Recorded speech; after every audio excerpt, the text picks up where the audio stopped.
Student measurement of length bye direct method. तो देखो length को मेजर करने के मेथड कितने हैं, दो मेथड हैं। First is direct method and second is indirect method. तो बच्चों डायरेक्ट मेथड में आपको क्या है कि ये सारी चीज़ें प्रैक्टिकली हैं, और जब आप क्लास 11th में हैं इस समय, तो जब क्लास स्टार्ट होगी तो आप लैब में आएंगे तो मीटर स्केल है, वर्नियर कैलिपर्स है, स्क्रू गेज है, स्पेरोमीटर, ये सारी चीज़ें हैं और इनसे हम चीज़ें मेजर करेंगे। तो लिखा लेंथ के विषय में कि लेंथ हम मेजर कर सकते हैं मीटर स्केल से। तो लेंथ में be defined as distance of separation between two points in space.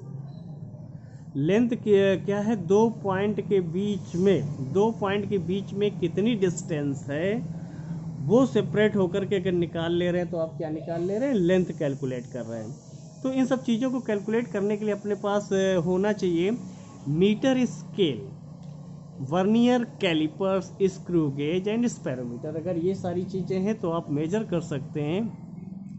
अब जैसे वर्नियर स्केल है, लेंथ भी मेजर कर सकते हैं, डायामीटर भी मेजर कर सकते हैं, इनसाइड आउटसाइड और डेप्थ भी मेजर कर सकते हैं वर्नियर कैलिपर से। स्क्रू गेज क्या है कि थिकनेस मेजर कर सकते हैं, जैसे पेज की थिकनेस, वायर की थिकनेस, हेयर की थिकनेस, ये सारी चीज़ें। स्पेरोमीटर स्पेयर से रिलेटेड चीज़ें उस पर हम मेजर करेंगे, जैसे रेडियस किसी भी उसका लेंथ का मेजर कर सकते हैं। ऐसे ये है तो जो डिवाइसें हैं मल्टीपल पर्पज कोई काम करती है, जैसे वर्नियर कैलिपर्स आपका मल्टीपल पर्पज के लिए यूज होती है और स्टैंडर्ड है, ये इंडस्ट्री में इसका बहुत यूज है।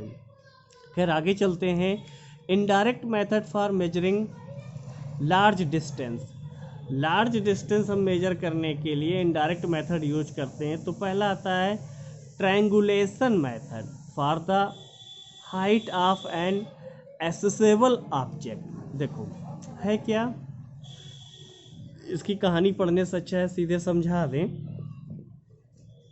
मेरे बच्चे ट्रिग्नोमेट्री आप 10th की पढ़ के आए हैं, और आप किसी ट्री को देखते हैं, किसी पेड़ को देखते हैं तो करीब इतनी हाइट रखता है। तो मान लिया कि हाइट h है, और आप उसके बेस पे ये जो ट्री ही नहीं ले सकते, ध्यान देना, ट्री नहीं, टावर हो सकता है, किसी बिल्डिंग की हाइट हो सकती है। तो उसके बेस से आप जितना डिस्टेंस चले जाते हैं, फिर यहाँ से उसके टॉप डिस्टेंस को देखते हैं कितना एंगल मिलता है। तो या आपके पास ये एंगल मिल गया और ये डिस्टेंस मिल गई, तो ट्रिग्नोमेट्री की हेल्प से आप जो है इसकी हाइट कैलकुलेट कर सकते हैं। तो tan थीटा इस्तेमाल करेंगे जो कि परपेंडिकुलर अपॉन बेस होता है। ध्यान देना, जो कि परपेंडिकुलर अपॉन बेस होता है। tan थीटा आपने इस्तेमाल किया, A B upon C B आ जाएगा।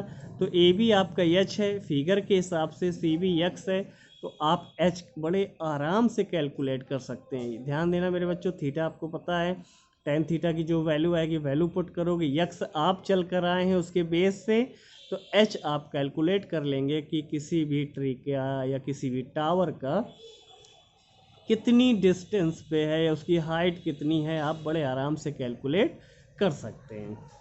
ठीक है।